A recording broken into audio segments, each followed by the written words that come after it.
Good morning. Good morning. Good morning again. We've had a little warm up, but excited to jump right in this morning to our latest and greatest podcast guest with Terry Haley. We're introducing today as 21 Minutes with the growth guy behind Booze, Burgers, and Breadmakers. Three of my favorite things. No, genuinely. Yeah. Like a beer and a carbohydrate and like something to make it with. Yeah. What else do we need here? So here's the fun part. I think, Terry and I have known each other for, it's going to age me. It's probably probably like 15 years. I was 12, okay? You were probably 21.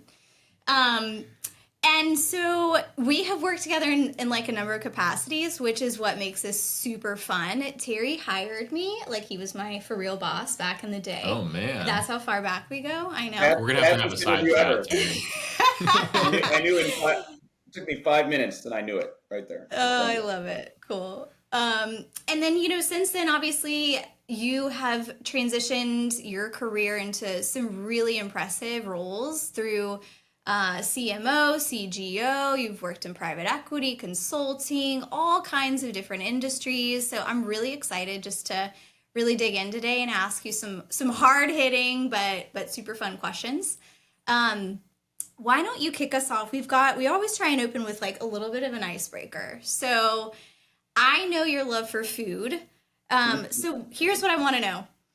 What's in your fridge right now that would absolutely ruin your credibility as a growth guy?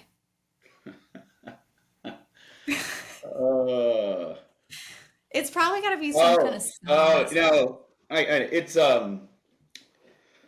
It's the obscene amount of mustard I have in the fridge. I have mustard, I love it. But it's not just the French's, it's the Dijon, it's the Brat. And then, Yes. When you go shopping, I didn't take inventory. I buy a second. And so I think... And then you see a new one you think you might not have. You're like, oh, we got to try this. Yep. Right. So I think spatially, my wife would argue, as well as expense, my cost consciousness and my resource allocation is mustard challenged. I love it. I do love a good mustard though. Yeah, for real. And that's when I also just tend to like overbuy. Like, what if we don't have it? Yeah. That's the one where to your point, you're not checking your inventory. I'm not like checking the fridge and remembering, we are low on Dijon. Well, I have 4 jars of paprika in my spice cabinet. I just... Yeah. I love it. It's a habit.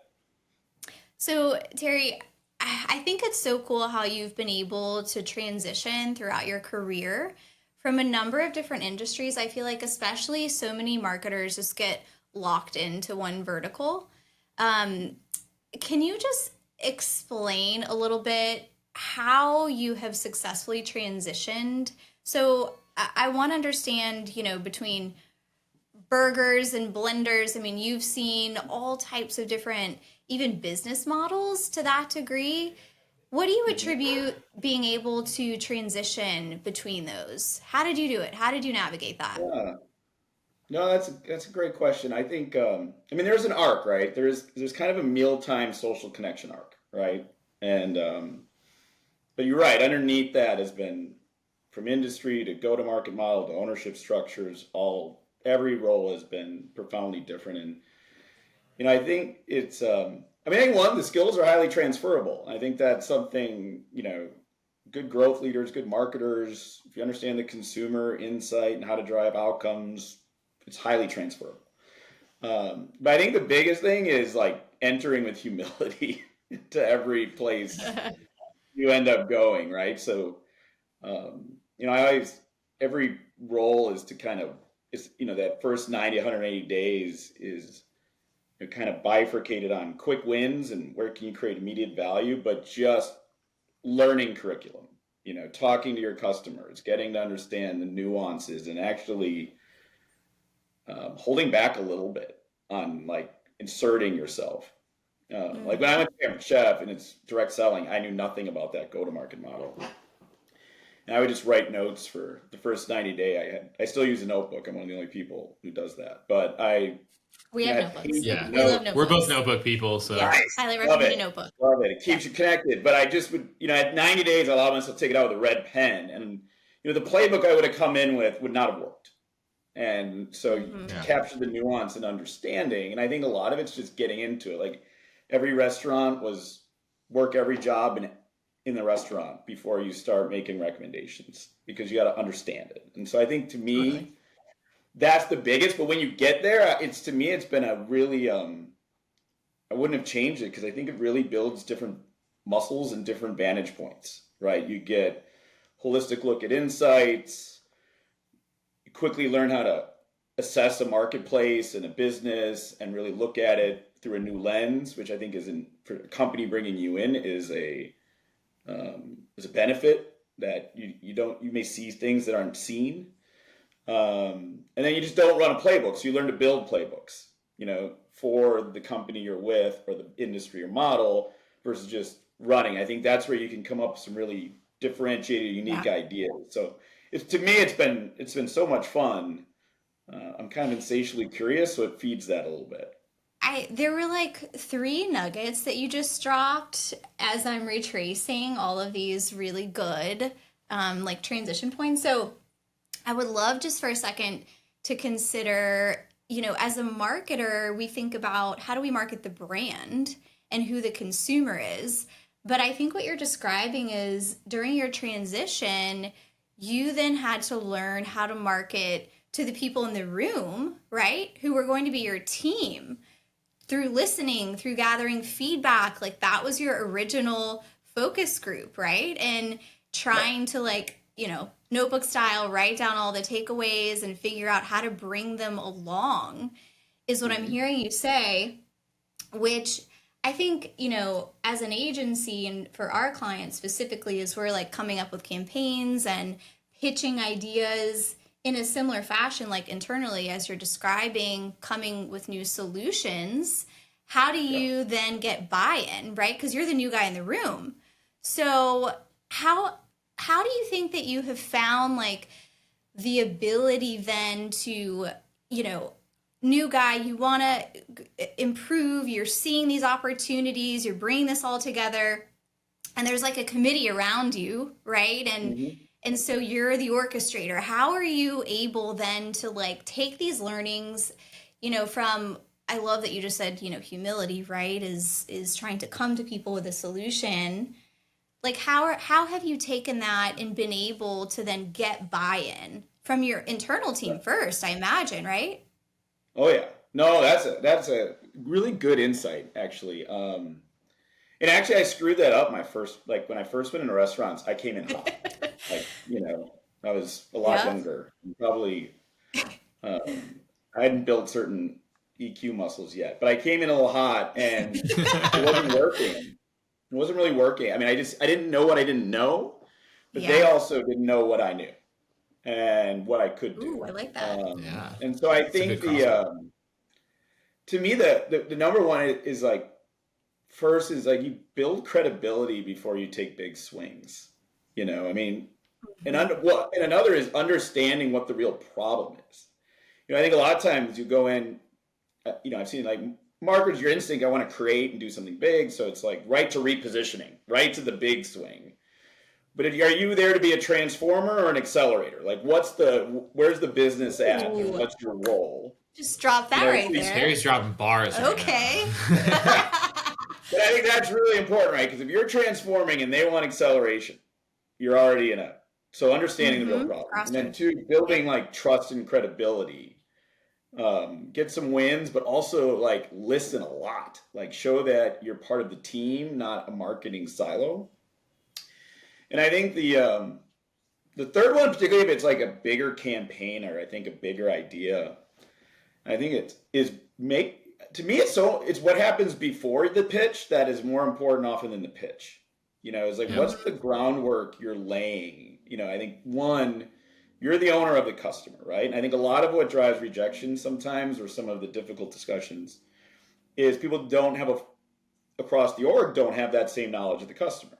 And so then it's like bias always comes in, or person that, they may make a comment and I've heard it, well, you're not the target.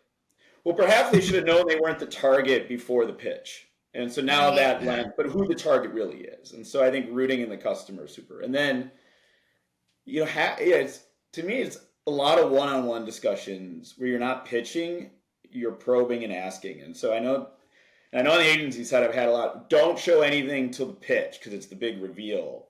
I like to move it along before the big meeting. Because then you can actively listen, like, where are the barriers going to be? Where are the rejections or the concerns? Some of them may be very legit, and then that allows you to process. Or you're able to start addressing them before the pitch. Like, can I test this? What are the various elements?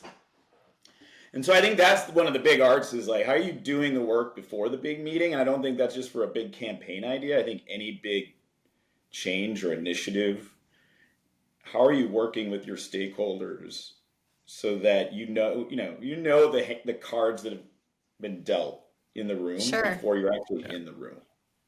That not only like improves the product, but I think a lot of the times, like in our situation, it changes a no to a yes. Like when we do the right probing, when we're asking the right questions, when we're trying to identify the problem ahead of time, we get further or closer with what we're, pitching in the big meeting, as you call it, to what they really need. We've thrown things out too, right? Yeah. Like it was a genius idea in our minds in a room in a vacuum, and then you start piecing it out and asking people questions, and you find like, ooh, this probably is not going anywhere.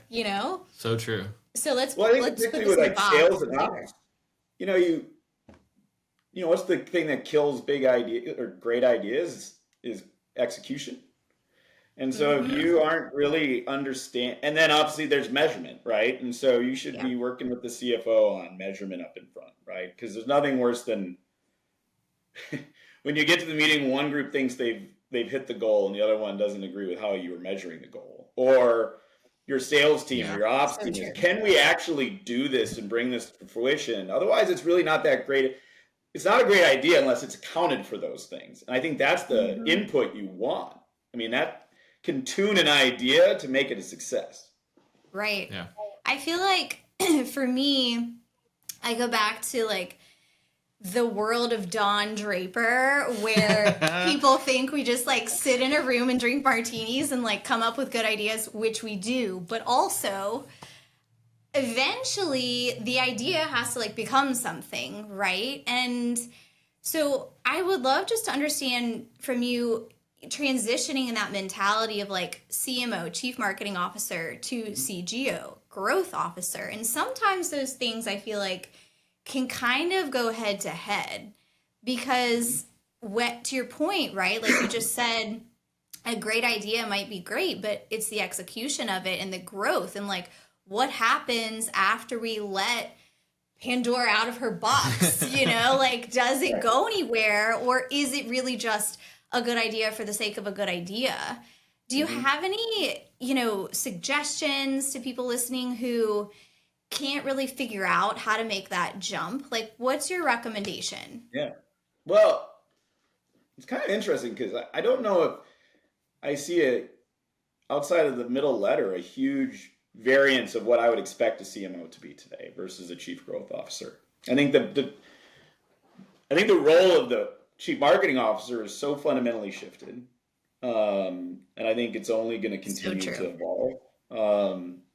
And so, I think there's two things that take out the middle letter and just the arc of like driving growth, because the Chief Marketing's job is to drive growth as well. It's not brand awareness; it's outcomes. And so, I think one of the big ones is to really understand and be able to show beyond brand metrics value creation. How are you driving incremental revenue? What are the right key performance indicators you're using and working with your CEO, your chief financial officer, make sure you're aligned on those. But being able to trace what are the leading indicators, brand awareness, engagement, and whatever, to like this drove X value to the business. Because I think CMO, you're in the room with the rest of the executive team, but to be a part of that, you have to be thinking with an enterprise hat, not a marketing hat, Mm. all the time. And so really being able to do that. I think the second one to me is just learning, really investing cross-functionally in the relationships, throughout the organization. And that's not just vertically or straight horizontal. I think diagonal is important too. Yeah. But I think, and having empathy and understanding for what the mandates and how you can help service those mandates, and then think of the ultimate outcome for the company. And so I think that manifests in, like, if you're a marketer, you should really be attached to the hip with your chief technology and chief information officers. Like, that's Yes, now American more than ever. imperative. Again, can you speak finance versus marketing, or Right. translate and cut it down to simple Yeah. terms? And then working throughout, their teams in the organization to kind of build that alignment. That's your job. And so I think for a lot of leaders, that's actually, for me, it was a transition where, I think in your early phase of your career, you're rewarded, and your accolades are often your personal performance and what you've done. And Mm-hmm. then as you ascend in the organization, it shifts to what we've done. And how you build the muscles of leading through others and building others, and kind Yeah. of that it's a big transition. And so I was, even for as a leader now, I think if you've got a high performer, like, invest so much on the how early, like, teach them how to navigate and how to do those things, because they've got the rest of the tools. But that to me is one of the biggest transitions for anyone growing up in an org. Yeah. Totally agree. And I feel like one of the things that you mentioned is, it's almost again like this internal marketing where you're having to find and figure out who within the organization you have to tell the right story to, right? Like, Mhm. the CEO might want to hear the brand story, but also the, year over year growth, whereas your information tech finance guy, like, cut to the chase, Terry, just tell us what the campaign is going to give us to, the bottom line, right? And so really trying to navigate that and bring people along, I think, is such an important piece of what you're describing.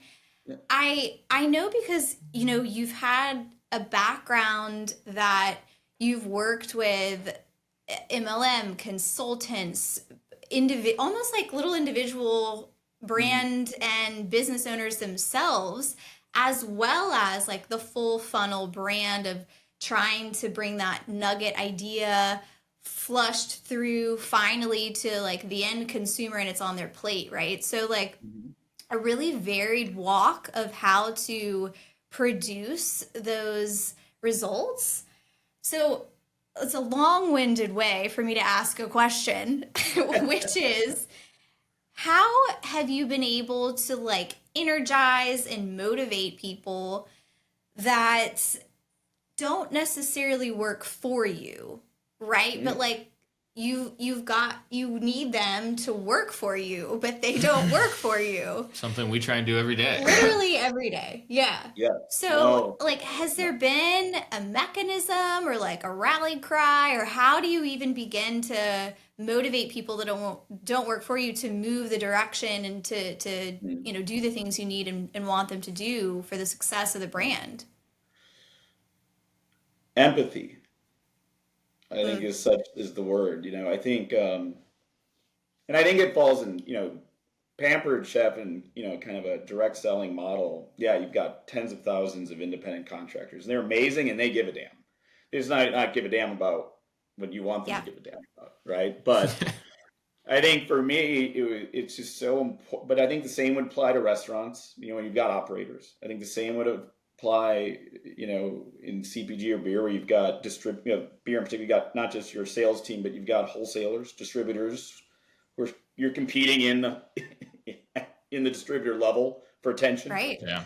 And I think, the thing. I think the first one was just to really, you got to, when they flip it to, they're another consumer. They're not like not a sales team. They're a customer and they're a consumer, and therefore you want insight and you want to understand, both, what drives them, what outcomes they're doing, but also what the problems they face is. And I think, Pampered was definitely it to a next level, but it was really so much of it. And I think the organization as a whole does a good job of just engaging your consultants and listening more than you speak, enrolling consultants, into the decision-making process, because that one is even more where so much of your marketing is done through them, but you can't, because of the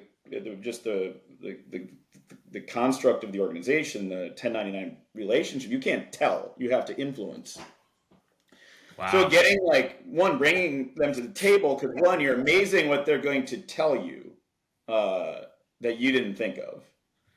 And two, I think going into it, I mean, I'd go to parties. I would, I remember we had an issue where we built our own virtual party platform, and we thought it was so easy to set up. We kept hearing how difficult it was. Oh, that's 21 minutes. I can't even believe it.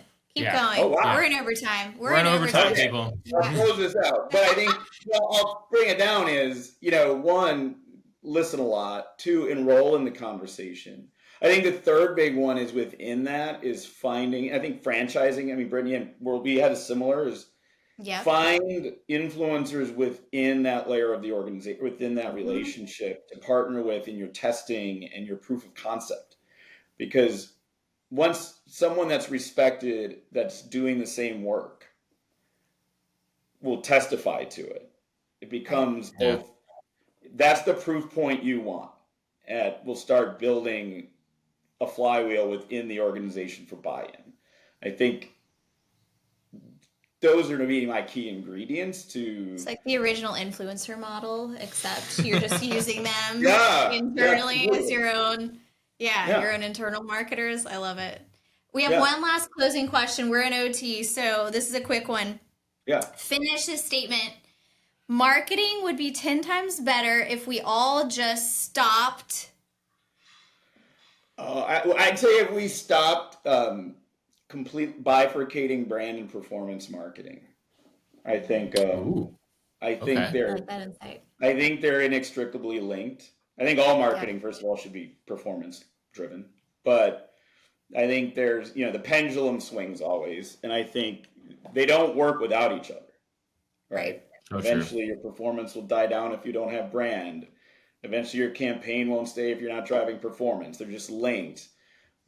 But I think that goes to how we structure, how we think, how we measure, is like bringing those two together versus keeping those out in separate compartments. I think it's inefficient, and I think it's just not an accurate way of looking at the discipline. And so I think, but they have to both be there. And then it's just, to me, it's a ratio discussion. Where are you at in a certain horizon? But I think they're bifurcated where they really should be, they're different muscles and tools, but it's one journey. Totally. Yeah. And there might be crests and troughs, but making sure that you're managing that and keeping them together, I think. Right. Super important. Cool. The brand and growth guy just dropped some knowledge that you shouldn't separate brand and growth. I love it. So I think it's the best way to finish. Wild. Yeah. This has been great. I feel like you had so many good hot takes and sound bites for us just to really chew on. Internal marketing is still marketing, right? Yeah. Something to take away for every part and function department of any industry. I think communication. Yeah. We all need to be talking horizontally, vertically, diagonally, just communicating and making sure that KPIs are aligned and ideas can be fleshed out accurately. And I think that every single question came back to, do we understand each other? Are we talking to each other? Absolutely. And that was really cool. I could talk to you for hours, Terry. This is great. Right? Yeah. Per usual, 21 minutes. Never know. Likewise. All right, we'll do overtime later. Yeah, right. I know. Yeah. Seriously, this is so great. Thank you for joining us. Thank you for sharing your time and your thoughts. And we can't wait to fire this off to all of our many guests. It's going to be some banger clips in there. Yeah, for sure. All right, y'all. Well, thank you. It was a lot of fun. Really appreciate it. Awesome. Thanks, Thanks, Tang. All right. See you later. See ya. Bye.